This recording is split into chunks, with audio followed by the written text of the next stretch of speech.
I'm reminded of, I expressed this in one of the earlier classes, but Chaitanya Mahaprabhu hearing Gadadhar Pandit recite Srimad Bhagavatam daily, and according to Chaitanya Bhagavat, he especially liked to hear the story of Prahlad and the story of Dhruva, and after hearing them, he would say it again, hundreds of times. So we've all heard this story, the pastime, and the prayers many times. So the relish is not hearing something new that we haven't heard before, because that's nice. But then to hear something we haven't heard before, even we've heard it before, that's nicer. The special thing with Dhruva and with Prahlad, you could even say especially with Prahlad, according to what Prahlad says in chapter 10, Prahlad says to Lord Nrsingadev, when the Lord Nrsingadev wants to offer some benediction, he says a few things. He says, I'm not a merchant, Vanik. There's nothing else between you and me than I'm the servant and you're the master, so please don't ask me to ask something from you. That would be mercantile. I did something and you do something and that's our relationship. No. Our relationship is only one thing. You're the master, I'm the servant, and there's nothing else between us. But it doesn't stop there. He then goes on to say, in the same set of prayers, you can look it up later, it's chapter 10, early parts of chapter 10. He makes a very clear statement that you sent me here. Now, from where did he send him? To the material world from some other place, from the spiritual world, from Vaikuntha. So one can say Prahlad is an eternal associate. It's inferred. He's an eternal associate of the personality of Godhead who was sent to participate with the Lord in his pastime as Lord Nrsingadev, to teach the way of pure devotional service, which is what he's doing. He's teaching the way of pure devotional service.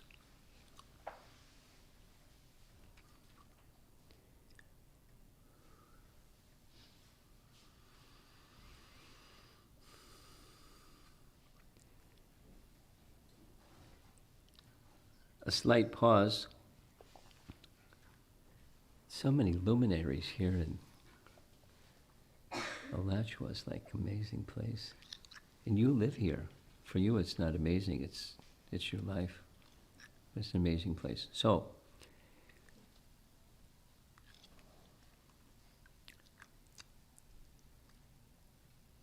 there's a very nice reference in Hari Bhakti Vilas where one of the things that Hari Bhakti Vilas is doing, one of the main things that Hari Bhakti Vilas is doing is teaching how to observe different festivals and functions and Vaishnava activities. It's a how-to manual. So one of the how-to manuals is coming up. It's Shringa Chaturdasi, how to observe it. So in the course of narrating how to observe Nrsinga Chaturdasi, Hari Bhakti Vilas states that Prahlad Maharaj asked, there's a reference, Prahlad Maharaj asked in Nrsinga Purana, how did I become your devotee? And there's a different reference than Srimad Bhagavatam, Canto 6, Chapter 10. In Nrsinga Purana, Prahlad asks that question, and the response given by Lord Nrsingadev is, in your previous life you were a Brahmana, but you had strayed from your Brahminical practice, and you became attached to a woman in in an improper manner, and you were associating together very loosely. It's not verbatim what Nrsimha Purana says, but they were associating together inappropriately, boyfriend, girlfriend, and something happened. They got in a quarrel, and it happened to be Nrsimha Chaturdasi, the day that the quarrel happened. And because you were all upset, you fasted that entire day and night. Mm-hmm. And because you had fasted inadvertently, not in honor of Lord Nrsingadev's appearance day, but you fasted day and night. For that reason, in this life, you become my devotee, Prahlad.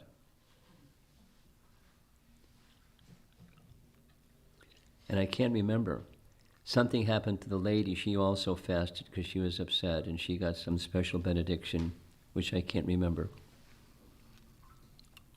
Because it's Kali Yuga, I can't remember. Some benefit went to her. Somebody asked how that happened since Nrsimha appears for Prahlad, and now he hasn't even become yet into that. That was a previous Yuga cycle. That's how it works. So there's different Yuga cycles and different pastimes of the Lord and different Prahlads, apparently. So at least the Prahlad that's in our Srimad Bhagavatam, he is a Vaikunthavasi, to ascended to this world, sent by the Supreme Lord, to teach the way of pure devotional service. And sure enough, that's what he's doing. He's teaching the way of pure devotional service. Fearlessly,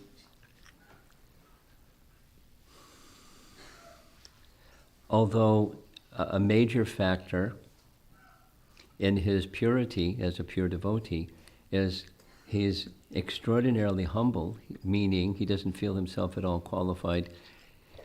He speaks, we're going to hear shortly, how he feels himself disqualified, unqualified, but he's going forward to offer prayers because one of his superiors, Lord Brahma, requested this of him. Now, Prahlad is superior to Lord Brahma. He's one of the 12 Mahajans, etc.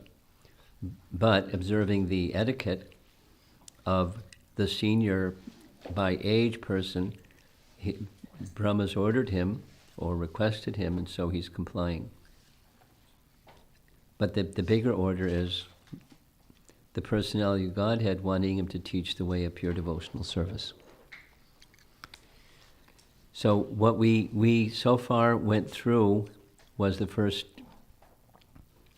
12 verses of Canto chapter 9, Canto 6, chapter 9.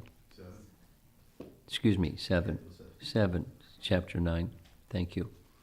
And we're going to continue from there. So the image is there's, on the left side, there's Lakshmi, who we heard earlier. She was feeling fear because the Lord was so angry and she had never seen that feature of him before, although commentary says, of course she had. But she's, by the influence of Leela Shakti, not remembering that she had and saying that she was afraid. And the demigods, they had offered choice prayers. We'll hear Prahlad speaking that in the upcoming verses. But he's ordered by Brahma, and so he's going before Lord Nrsingadev. He falls at his feet. Lord Nrsingadev picks him up, places his hand upon the head of Prahlad, who then becomes surcharged with ecstasy. Although he's already a pure devotee, he's somehow becomes purer than pure. And any residual, anything that was of material realm is gone from him, and he's going to speak some eloquent prayers. So that's where we are. Canto 7, Chapter 9, text number 8. So we didn't go as far as those other verses. I put in big letters, Sattva Ikatana Gatayo. We'll hear Vishwanath Chakravarti Thakur give some elaboration on these, the significance of these Sanskrit terms. Puru Ganayar and Ugra Jate. He's speaking of himself, Ugra Jate. He's born of a bad parentage, not qualified. Ugra Jate.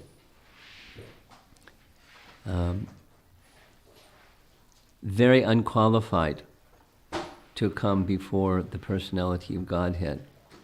He has very bad qualities. So here's Prabhupada's translation. How is it possible for me, who was born in a family of asuras, to offer suitable prayers to satisfy the Supreme Personality of Godhead? Even until now, all the demigods, headed by Lord Brahma, and all the saintly persons could not satisfy the Lord by streams of excellent words, although such persons are very qualified, being in the mode of goodness. Then what can be said of me? I am not at all qualified. So it's not the first expression of humility.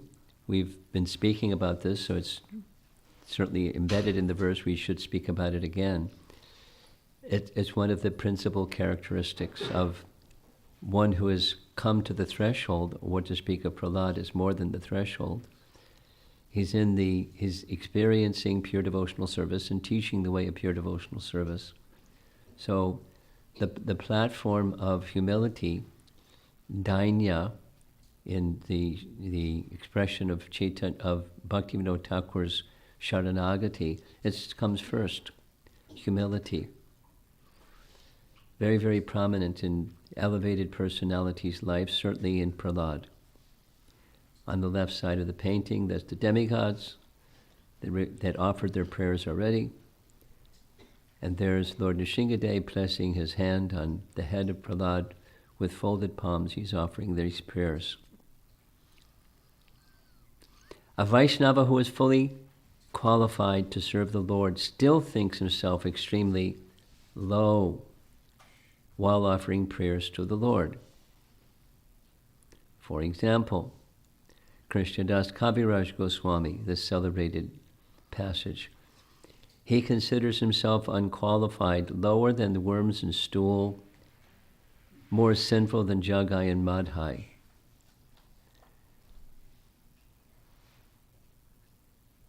I mean, there's so much description in Chaitanya Charitamrita and Chaitanya Bhagavat. There wasn't a sinful activity that Jagai and Madhai hadn't performed, and volumes and volumes and volumes. So it's not that Prahlad had performed volumes and volumes of sinful activity, but according to Krishnadas Kaviraj, considering himself more, Krishnadas Kaviraj Goswami, considering himself more fallen, lower than Jagai and Madhai. I'm looking up to Jagai and Madhai. Lower than a worm and stool. Now, how can an exalted person feel like that? Somehow they feel like that. It's an actual feeling of humility, comparing themselves to lower than a worm and stool. So it's not just not cosmetic. It's an expression of humility. Then how can a person that's feeling those feelings write such elevated literature? If you're feeling so lowly, how can you write such literature? It's the mandate of the Vaishnavas to write, and he has a writing ability. He's Kaviraj, So he's writing on their order, although I'm not qualified.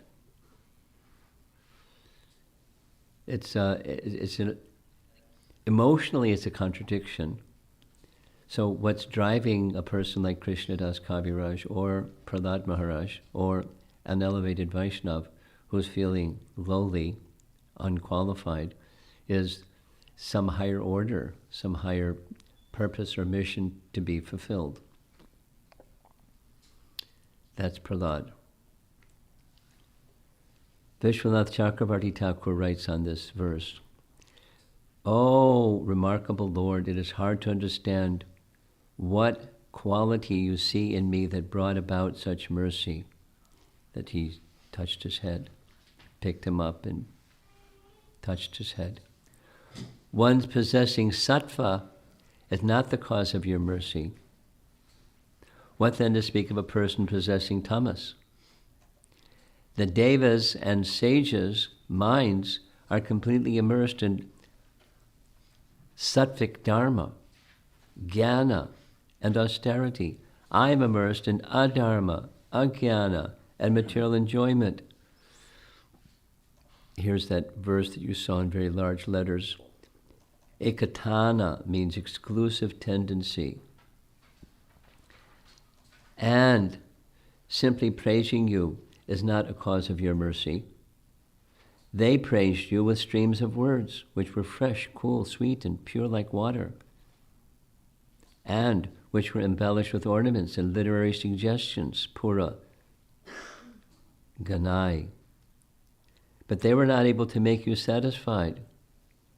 Aradha yatam. You are satisfied with me, though I am born in a family possessing great tamas. He's perplexed. But somehow there he is, before the Supreme Lord. So, question. Is Prahlad just saying these things, or does he actually feel these things about himself? Or similarly, using Prabhupada's reference, does Krishnadas Kaviraj feel these things about himself? More fallen than Jaghai and Madhai and lower than a worm in stool? And if so, how can he function? I mean, the emotion it's a contradictory emotion. Just like vaporize or just continue to be small. What do you do when you're feeling those feelings? If one is propelled, if one is seeing oneself as an instrument of some higher authority, then you move forward. Not because of some qualification, recognizing disqualification, still moving forward on the strength of some authority that's propelling you forward. That's the way of pure devotional service. That's what Prahlad was sent to this world to teach. So in large letters here, Bhaktya tu tosha Bhagavan. Bhaktya tu tosha Bhagavan. And so the answer is one can satisfy the Lord simply by devotional service, not by material qualifications. That's the idea. One may possess wealth, an aristocratic family, beauty, austerity, education, sensory expertise, luster, influence, physical strength, diligence, intelligence, and mystic yogic power. But I think that even by all these qualifications, one cannot satisfy the Supreme Personality of Godhead. However, one can satisfy the Lord simply by devotional service. Bhaktya tu tosha. Tosha is to satisfy. The Lord can be satisfied simply by devotional service. Gajendra did this. Now here he is making a reference to a previous historical situation.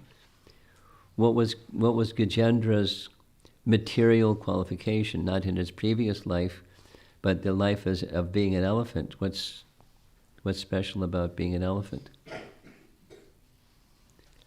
Well, his remembrance of his life as King Indradyumna was that special feature, and that special feature was his devotion. King Indradyumna's devotion revived or reawakened when Gajendra was in great difficulty, and thus the Lord was satisfied with him. Not only satisfied with him, he came to protect him. Anyone new here that doesn't know the Gajendra Moksha story? Would like to hear the Gajendra Moksha story? Any parents of children that know their children don't know that story and would like me to narrate the story? Everybody knows. Fantastic. Okay. So there he is, the Gajendra, Gaja, Indra, the king of elephants, previously being a great king, was cursed to become an elephant. And so he not only became an elephant, but he became a king of elephants, Gajendra. And when taking a bath along with other elephants, the crocodile started chomping on his leg, and a big battle ensued for 100 celestial years. And the crocodile wasn't getting weaker, and Gajendra was getting weaker, and he thought, I'm finished. And somehow Prabhupada writes, specifically Prabhupada writes about reciting Brahma Samhita or other such verses on a regular basis, on a daily basis. Some of you may do something like this. I know some devotees that recite a whole series of verses, but Prabhupada was encouraging in that Gajendra Moksha Leela that based upon what King Indradyumna did in his previous life, even one may become an elephant in your next life, but that recitation of stotras from the heart will stay with you, as it happened with Gajendra. So he remembered his previous life as a king, and he began reciting some prayers, just spontaneous prayers in the body of an elephant. And the Supreme Lord, hearing those wonderful prayers, as we see in the painting, he descended on the back of Garuda. And there's Gajendra with lotus flower making an offering with his trunk to Lord Vishnu while the crocodile was chomping on his leg. He came to rescue him.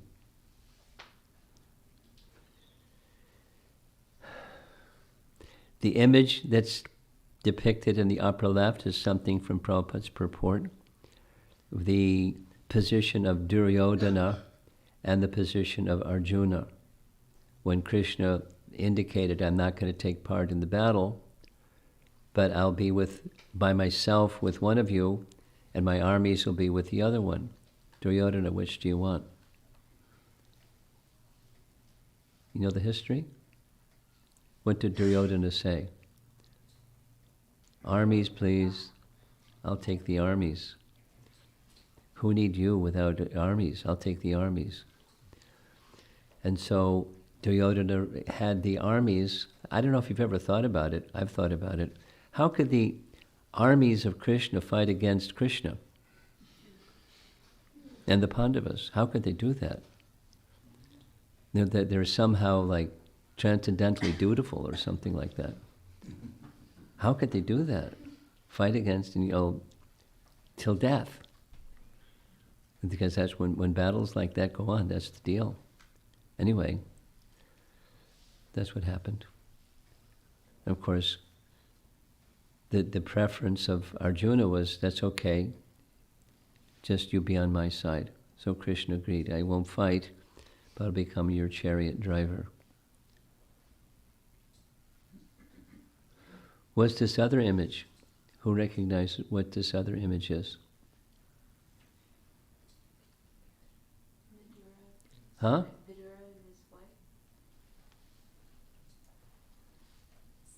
Yeah. Recognize? Say the whole story. So when Lord Krishna comes to Hastinapur as a peacemaker, and then even Duryodhana offers him to come to his residence, but then Krishna rejects, and then he goes to Vidura's home, And then out of love and affection, Vidura's wife, instead of giving him the banana, she peels and gives the peel instead of the real banana. And then Krishna... She gave the peel of the banana. Did you catch that? Yeah? You know the story? Oh, okay. Okay. So she gave the banana peel. And Vidura's like, what? Wait a minute. You're feeding him the banana peel. But Krishna was happy. That is to say, so these three images are indicating the Lord is pleased by the devotion with which something is offered, and it doesn't matter the background. Because Vidura by birth wasn't an elevated birth. The elephant by birth wasn't an elevated birth. But Krishna is pleased by the devotion of the devotee, and that's what the message is for this verse. Vishwanath Chakravarti Thakur's commentary: you are not pleased by offerings of great wealth or other things. You are not pleased with birth in a good family, strength of the senses, splendor, power, exertion, or karma gyan and ashtanga yoga. How can I satisfy you? Answer: by bhakti the Lord was satisfied. The past tense is used to indicate that one need not search out any further proof. This is your nature. Also, the extraordinary power of bhakti is indicated. I have a trace of bhakti by the mercy of Narada, and this must please you. So Prahlad is coming before Lord Nrsingadev, and somehow Lord Nrsingadev has become calm. When the demigods, great sages, etc., couldn't calm him. Although materially, elegantly and eloquently and with all literary ornaments and so forth and so on, they didn't say wrong things. They said all the right things. But it didn't have the same effect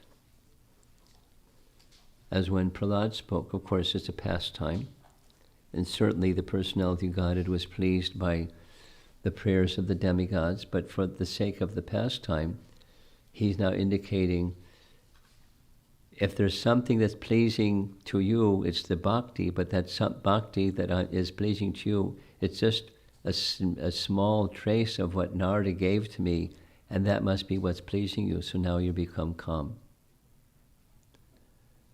Which was the service that was given to him by the demigods.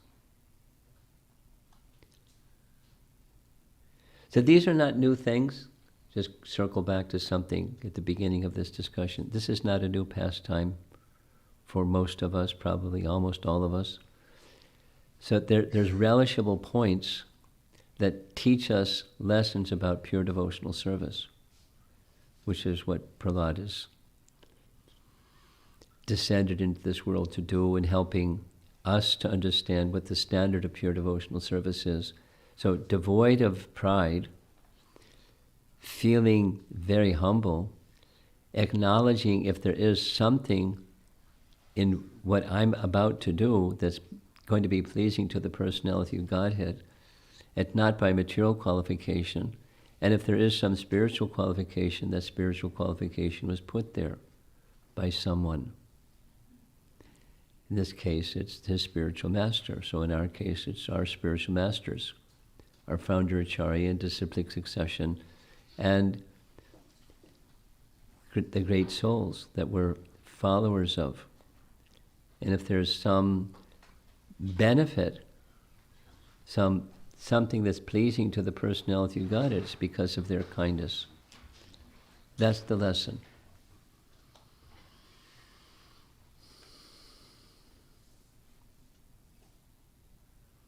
Not just stepping back and thinking about the Alachua community. This Alachua community is filled with devotees that have done decades and decades and decades of incredible service, of so many varieties of dedicated service. You know, this is a treasure house of great wealth. Of course, a disqualification is to think pridefully about oneself, or you can think nicely about the community. The community is filled with many, many wonderful devotees that have many gifts and abilities and talents and services that they've done over the years that have been very pleasing to the personality of Godhead, although they won't say so. But it's a great asset. And, lots of children in this community, so they get the association of such elevated persons, directly or indirectly, just collectively as a community. So it's a special place. Special place. Nice place to hear the teachings and prayers of Prahlad. Text 10.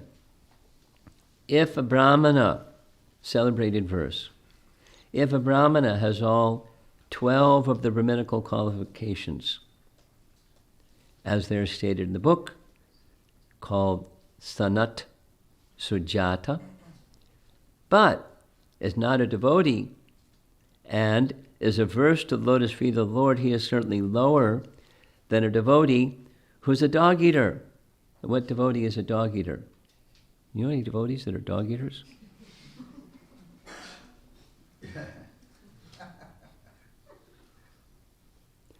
But who has dedicated everything, mind, words, activities, wealth, and life to the Supreme Lord. Such a devotee is better than such a Brahmana because the devotee can purify his own family, including his dog-eating propensity, whereas the so-called Brahmana, in a position of false prestige, cannot purify even himself. So there's certainly nothing wrong with all these nice decorations of Brahminical qualifications. It's not poo-pooing them.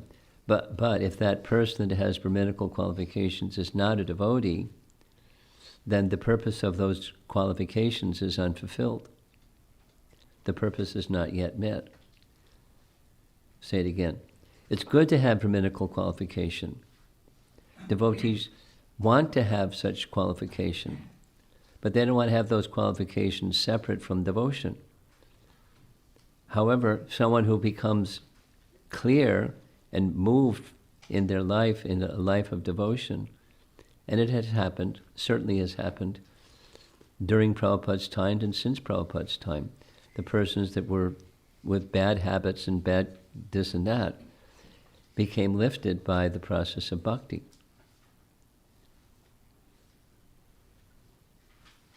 And by that process of bhakti, they can purify themselves. That's not... Purify themselves means that they become the recipient of some mercy, that somehow the bhakti came into their life, and that bhakti is purifying their existence. Sridhar Swami says that these qualities without bhakti produce only pride. That's the problem. That's the problem. Probably most of us, if not every one of us, have met Brahmanas that have pride, very gifted Brahmanas that have pride. It doesn't have to be you step on their toe and see what happens when you step on their toe. Are they tolerant or if you don't acknowledge their giftedness, even without that, the pride is sometimes a little overwhelming. Sometimes it's not also. But the big factor then is those qualities alone minus bhakti results in pride. It's a big burden.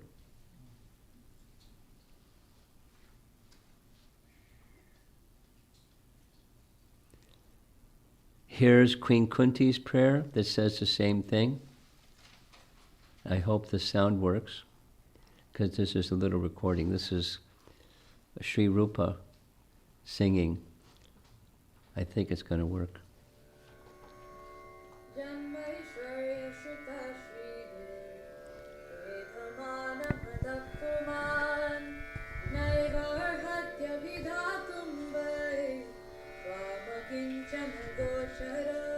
So you can chant?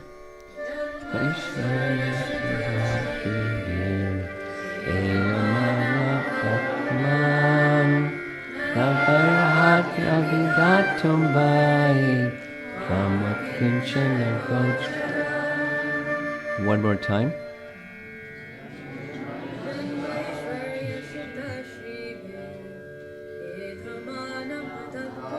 No, just wait and then respond.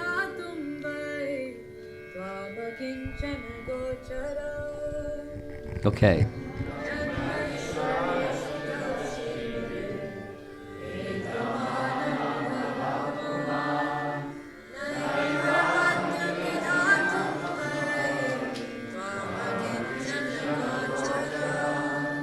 Same message.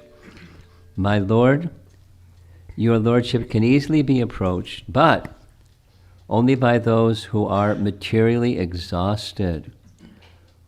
One who is on the path of material progress, trying to improve himself with respectable parentage, great opulence, high education, and bodily beauty, cannot approach you with sincere feeling.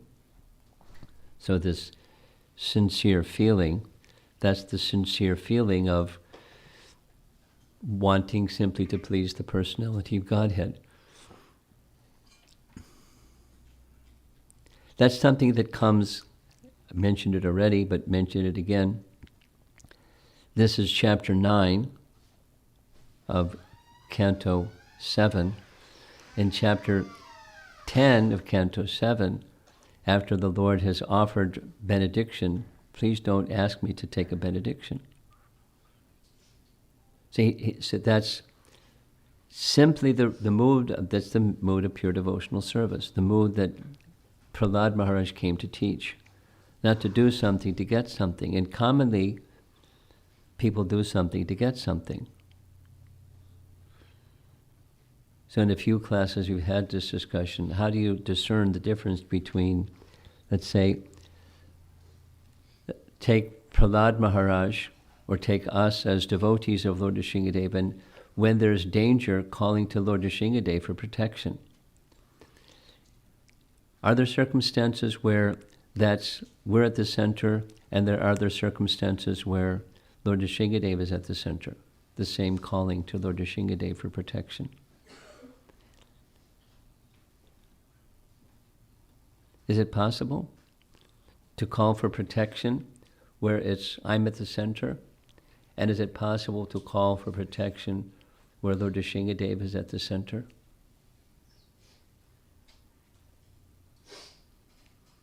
Who wants to say?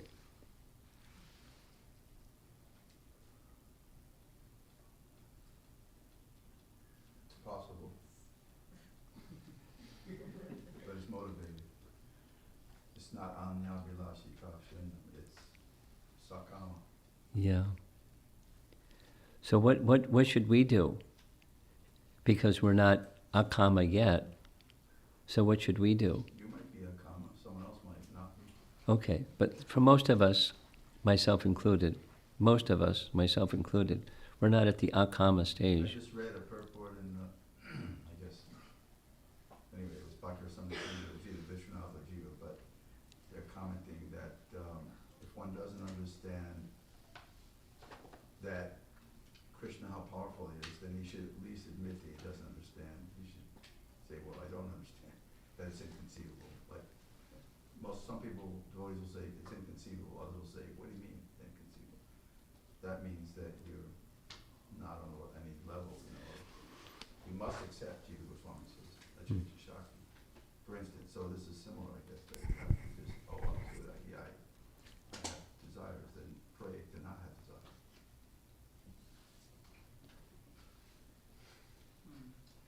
It just sounds like a simile, but It's similar. It's right. You're responding to the question I asked very nicely. akama sarakama moksha.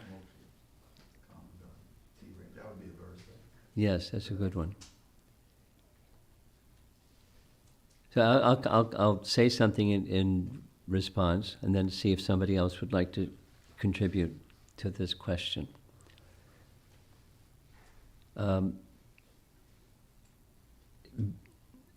we're somewhere between beginner and perfection. Just reasonable. And so there's some bhakti, and there's also some selfish desire. We're not there yet. We're not at the stage of anyabhilash shunyam. We're not there yet. Although we know that that's the goal. So what do you do when there's a danger?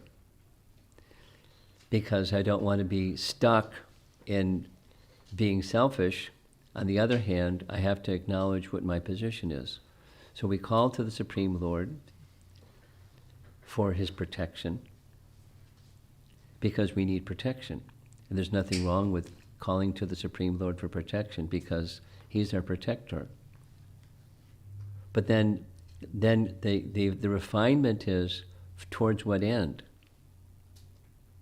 Supposing I get protected, whatever the danger was, and the danger passes, and now I'm acknowledging the Lord protected me. So what's at the center? So the consideration is continuing on the path, at least striving to continue on the path towards I have no other shelter. Like Prahlad, he was in the platform of pure devotional service. He didn't scream. There's a very nice description.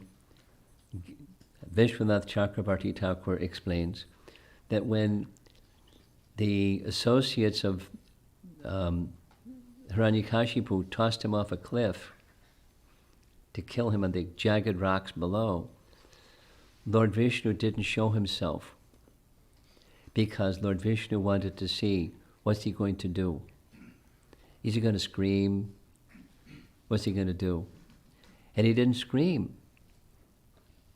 And then at the last moment, Lord Vishnu came and caught him. Now supposing, what was he thinking on the way down? Is he going to show up?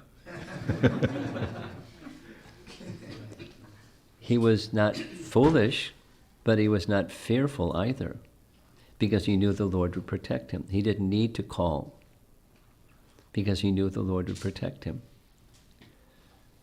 So what, supposing, so many supposings. The difficulty that a pure devotee, Srila Prabhupada, for example, had to endure in so many tests of his faith and his conviction and so forth and so on. Steadfast, the Lord will give his protection. Doesn't mean if he called for the Lord's protection that was material, but so that his mission can move forward. The Lord will surely protect. Please give protection, not only to himself, but to his devotees.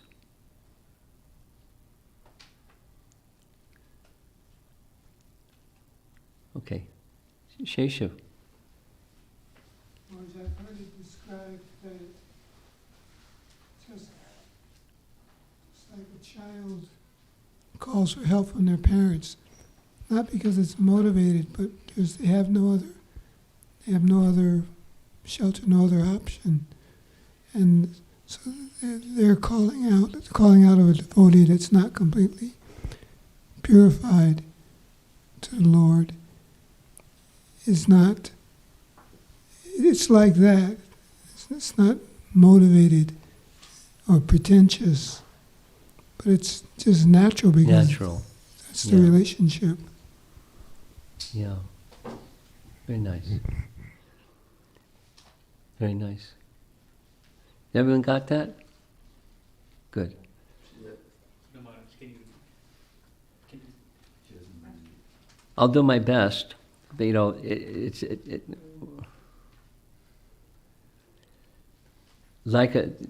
correct me if I missed something, Shesha Prabhu. Like a small child dependent in the arms of the mother, and the child cries for the help of the mother, it's natural. And that the child crying for the mother, it's natural. And that the mother will respond to the child, it's completely natural. It's a natural relationship of love. So similarly, one who is in a situation of danger calling out to the Supreme Lord, it's not material, it's natural. Now, it can be fully material, but it can be completely natural as well. That's the essence of what you expressed? Did I miss some part? No. Got it. Thank Maharaj, when you hear the story of Prahlad, it's so beautiful, it's so wonderful because Krishna saves him in every circumstance. But sometimes, we're crying for protection, we're praying for our children or someone who's ill, and Krishna's plan is different. It's like recently there was a 18-year-old boy in our community who was killed in a motorcycle accident. So then it's like we have to pray for protection, but then also surrender to Krishna's plan, right? Yes. Which is harder. At least for most of us, it's harder. My response to that scenario is the bigger plan of Krishna may not be seen by us or understood by us. However, we're having discussion on this topic with somebody. Behind it all, there's the kindness of Krishna. And although I may not be able to see in the moment the kindness of Krishna, it looks something other than the kindness of Krishna and the protection of Krishna, but somehow that's there, and as time passes and the bigger picture fills in, how that is made possible. How is the kindness of Krishna when some misfortune comes to a devotee or a family or something? It doesn't take away the misfortune of the moment, but then what's the bigger picture?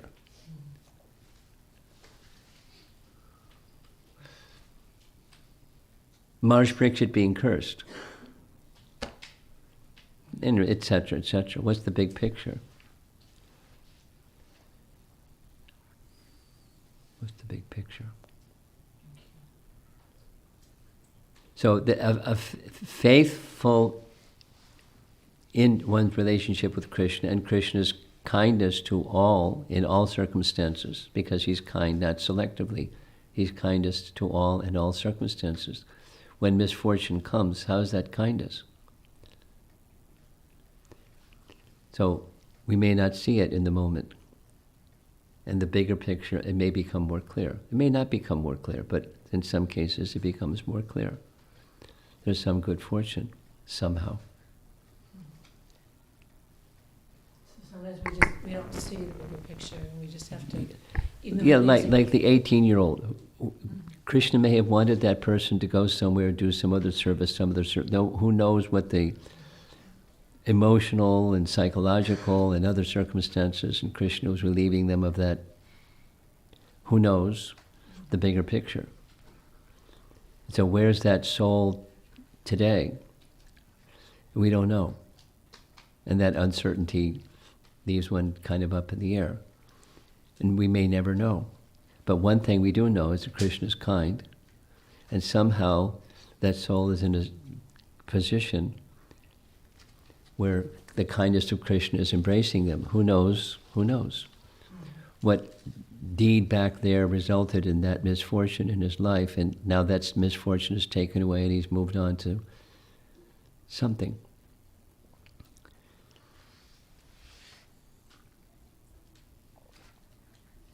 We don't know. But it doesn't take away Krishna's kindness. Mataji, you had something.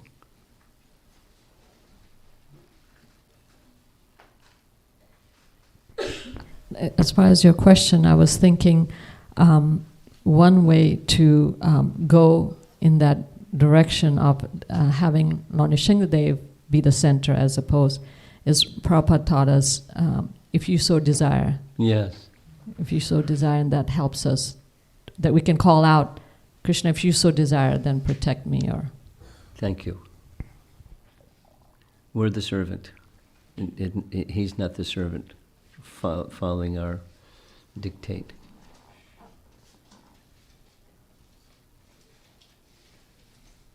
You're going to add something?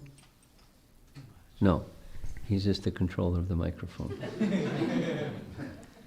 just remembered something Prabhupada said in Henry Street in 874 that he said, There's people online, they can hear. oh, okay. Everybody. Prabhupada in 74 in Henry Street, he gave the example of, first of all, he somehow or other, he was asking if anyone knew the meaning of the Guru prayer, Shri Guru Charana Padma. You were probably there or something. I was probably there. Anyway, it was a real heavy, it's one of the heaviest classes Prabhupada ever gave. I wasn't even there, but I saw the video and heard it later. I was in India, but anyway, and you know the whole circumstances with Bali Radhan. But Yes. so he was saying diplomacy. Do you know the meaning of this? You know, you're singing it every day, but you don't know the meaning. And then he quoted Vaishnava Thakur Tomar Kukor, that why the Vaishnava is saying he wants to be like the dog of the Guru, because the dog is surrendered. Even the master and he said it very heavily, even he kills the dog, he does not protest. That's kind of like, boom, summed up a lot of things in just one real heavy, you know. Prabhupada could be really heavy when he needed to be. Guru means heavy. Most of the time he was just heavy, but then he'd been super heavy, you know, like that. He kills, like, you know, if you hear that, it's like, whoa, boom, boom. The Sky decibels. cracks. The decibels went off the chart. Yeah. And he kills the dog, he does not protest. Wow. And, you know, it's just a statement, anyone could accept it. It's the way they want it. So, it's pretty far out lecture. Yeah. I mean, but it was unexpected because, right, he was just talking mildly, but right in the beginning, from the beginning, then he just started in. Yeah, So I because the remember- verse it's Evam Prasanna Manaso 2:17, I think. Bhagavad Bhakti Yoga Taha, Bhagavad Tattva Vijnanam. That's how he came into that. He was saying you have to surrender to the Bhagavat, person who is, you know. And so talk about humility. Prabhupada's humble enough to present it transparently that he is the Bhagavat and you're making offenses. And he could do that without any tinge of self-centeredness. Yes. And then he said, so because the word Bhagavat was in a shloka, and anyway, you cannot understand Bhagavatam without the person Bhagavat, and then boom, you know, fireworks. As you're speaking, I'm remembering the class, and I remember the mood. I wasn't there. You probably got more I was than me. there. But even I was if you there. just hear it, it's freaky enough, scary, heavy. Yeah, his mood was strong, really, really strong, and it was he did what was needed in the circumstance. It wasn't leaving room for, you know, wiggle and mushy and. Well, a couple of people wiggled. Others understood it, maybe, but the persons that was actually aimed at, they probably didn't comprehend it at the time. Mostly aimed at, from what we can understand. If you play intrigue and diplomacy, your spiritual life, you won't get. You might get something material, but your spiritual life will be lost, like that. Right? Does that sound familiar? Yes, I'm thinking, because you're an artist type of personality, I remember the seat that Bhavananda made, and each year Bali Mardhan, it shrunk, and it shrunk, and it shrunk. And it was that little lotus. It used to be a big, but then... The op art one. Yeah, but that's how it started, like, you know... 71 then. Then it just went down and down and down, and Prabhupada was visibly not happy. I mean, I don't know what backroom conversation went on, but he was visibly not happy by his position being minimized. You know, Tell the pastime of that, but when, I don't know if we have time. I don't know how appropriate it is either. I don't know if it's appropriate. Yeah, Prabhupada didn't like it. He knew what was going on and the consequences of what was going on, and he wanted to protect us. That was what he did. Anything else? Those, yes.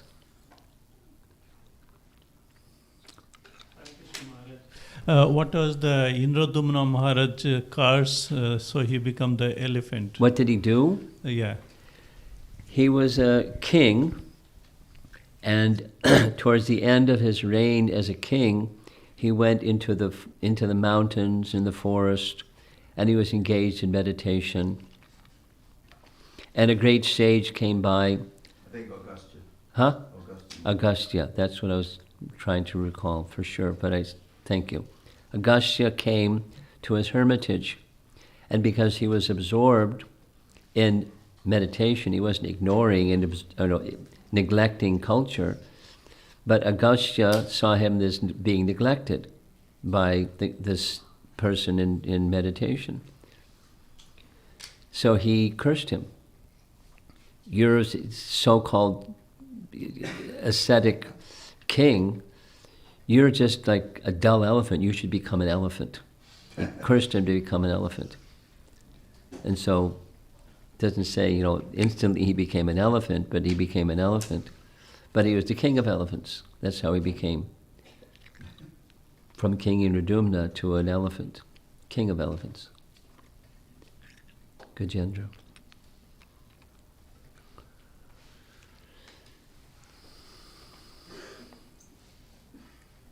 You have something.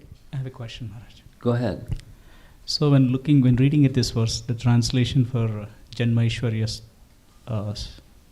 Sruta Srivir, at the end, it says like trying to improve himself with respectable parentage, great opulence, high education, and bodily beauty. One cannot approach you with sincere feeling. In the history, we see many devotees with these opulences, like Pundarika Vidyanidhi. Like no he problem. was, so he's having opulence. No problem. Then how was he able to approach the Lord with a sincere Because he wasn't eager to cultivate. The language of the verse is very important. One who is on the path of material progress. What's the path of material progress? Pravriti Marg, right?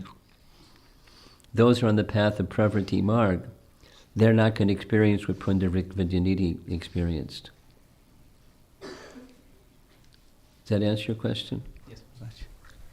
That means by virtue, I want to add one It's thing. the expectation or the sankalpa behind the person.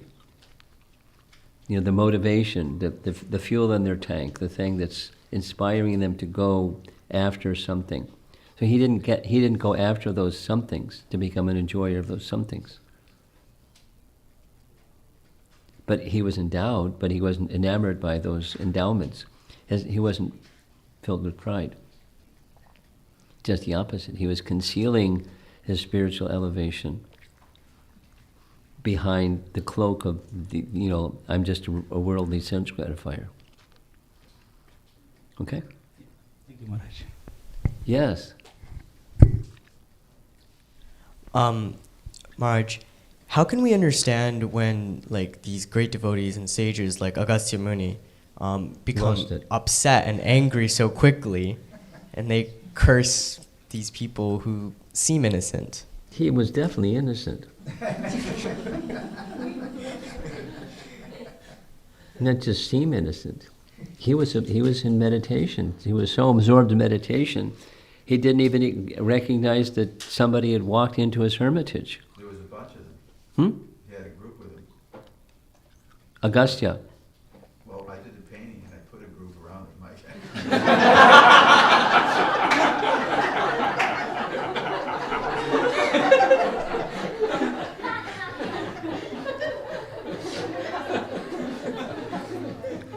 Where's the Guru Sadhu Shastra behind that one?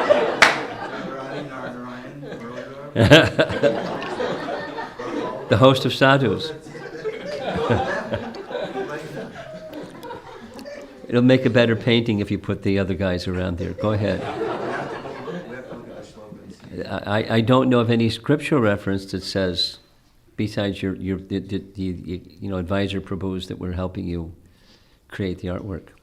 I'll have to go look up the slogan. Okay. I don't recall anyone with him, just Agastya. Augusta's usually surrounded by a lot of people. Okay, so now back to his question. How did he lose it? Well, two things.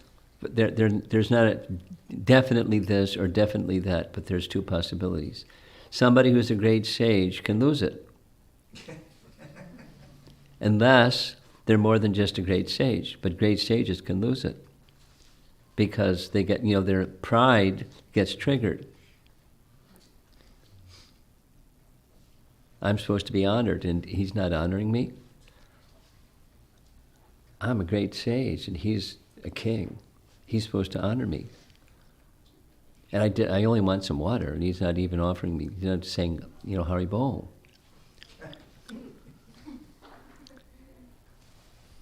So his pride became triggered. That's one possibility. There's a second possibility, and that is that there's a purpose of the Supreme Lord who is situated in the heart of such a personality like Agastya, who inspires him to do something because there's another purpose to be fulfilled.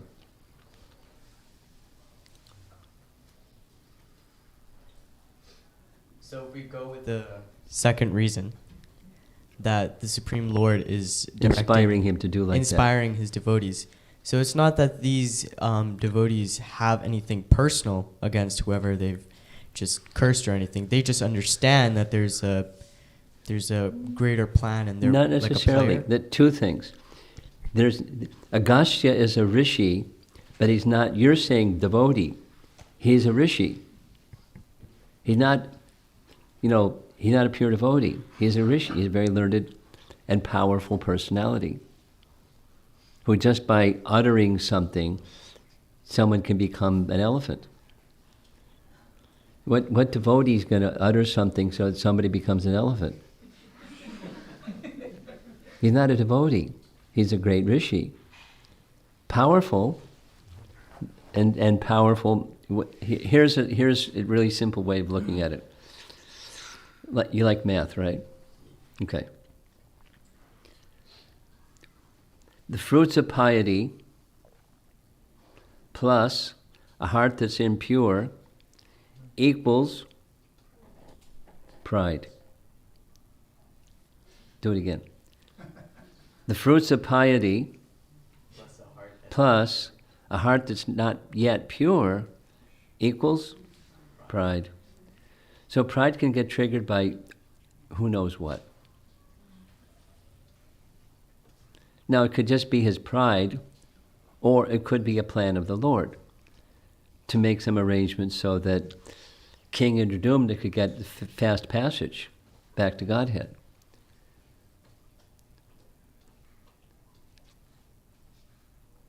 We don't have the answer to that, is it A or B? Was Agastya inspired, the super soul within Agastya inspired him to give a fast passage to King Indradumna to the spiritual world?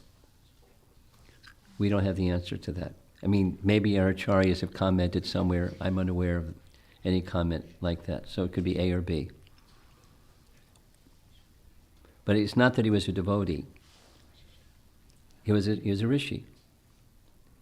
There's some bhakti somewhere bouncing around, but it's not like that. He was a great bhakta or Vaishnav. He's a great rishi. Big difference. Is that all right? Does that take care of your question? Yes, thank you. Okay.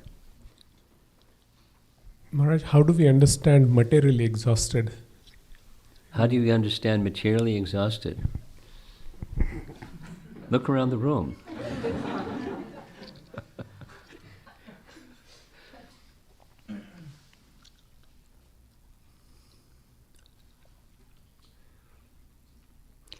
Materially exhausted means the expectations for happiness has reduced. The expectations of material happiness finding happiness somewhere out there has reduced and reduced and reduced from practical experience and or combination of a heart that's become more pure. So I'm no longer looking for happiness out there somewhere. The illusion, the lure of the carrot at the end of the stick, and keep chasing after the carrot that's at the end of the stick. I no longer have faith in that program, the carrot at the end of the stick. So I'm looking for some other standard of what happiness is and how to find it. That's the materially exhausted model.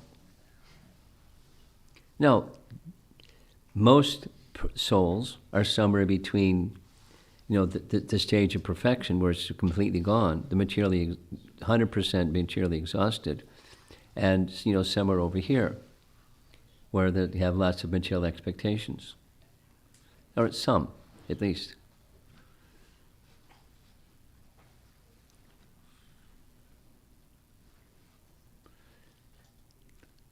So squeaky clean. That's materially exhausted.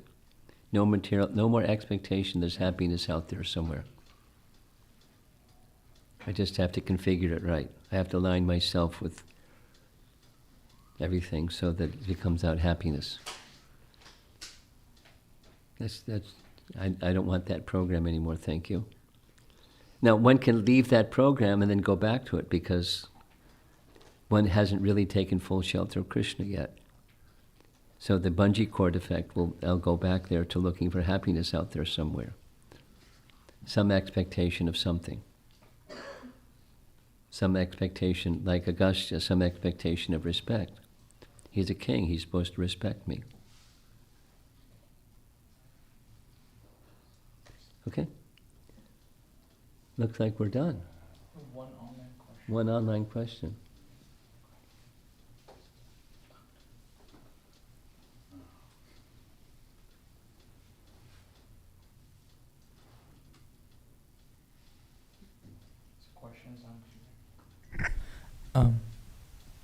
Prahlad Maharaj went through so much,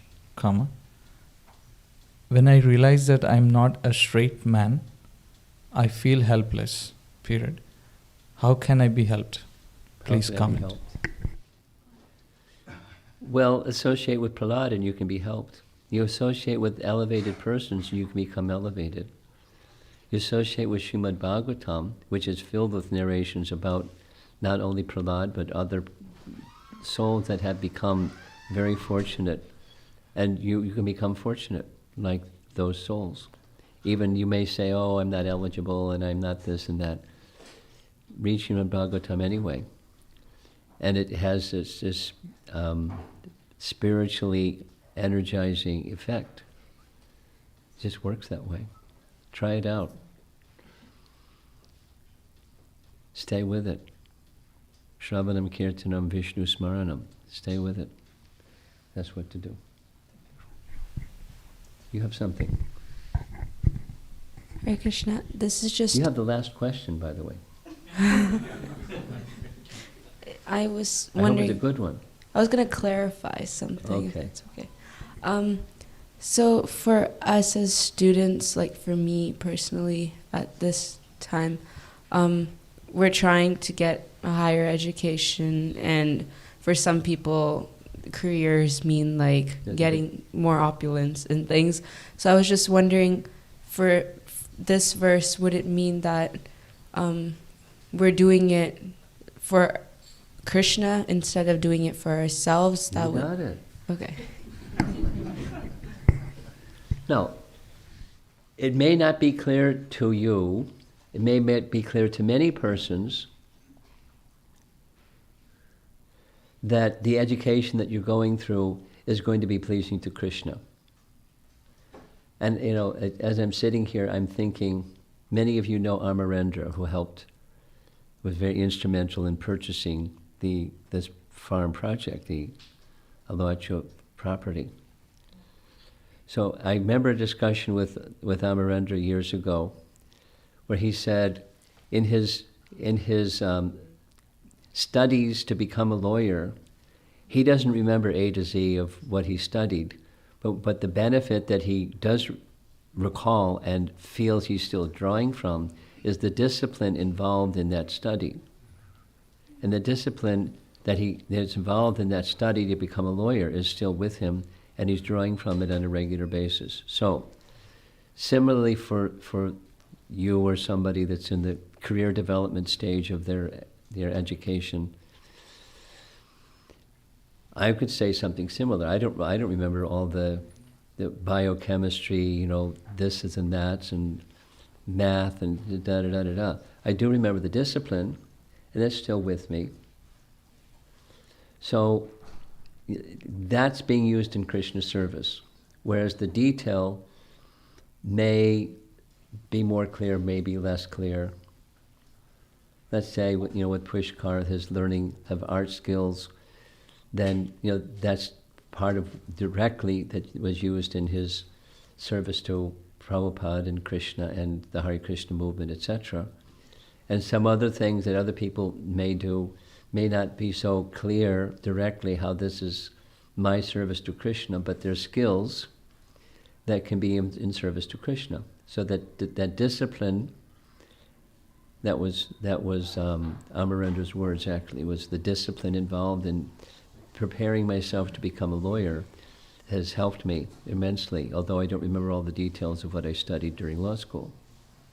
So, just a comment on, you may not see how the puzzle pieces fit together, but it's a little bit like this other question of seeing Krishna's mercy behind events that may look very detrimental or great misfortune. How is Krishna's mercy in a situation that's very clearly a misfortune? So try going through your younger age. It's hard to stay focused on the long-term picture, but try to stay focused as much as you can on the long-term picture and not the little pieces and how the little pieces fit together to make the puzzle clear. Be patient in course of time. The dedication in principle that I want my life to move in the direction that Krishna should be pleased by my life. And then there's skills that I'll learn along the way that will help me achieve that, whatever the final picture is going to be, career-wise or otherwise. So be principle-centered. Krishna should be pleased-centered. And that will help you in decision-making and executing the decisions that you make, making modifications in those decisions as needed as you go along. Krishna should be pleased somehow. Easier said than done, but that's a principle. Srila Prabhupada ki jai.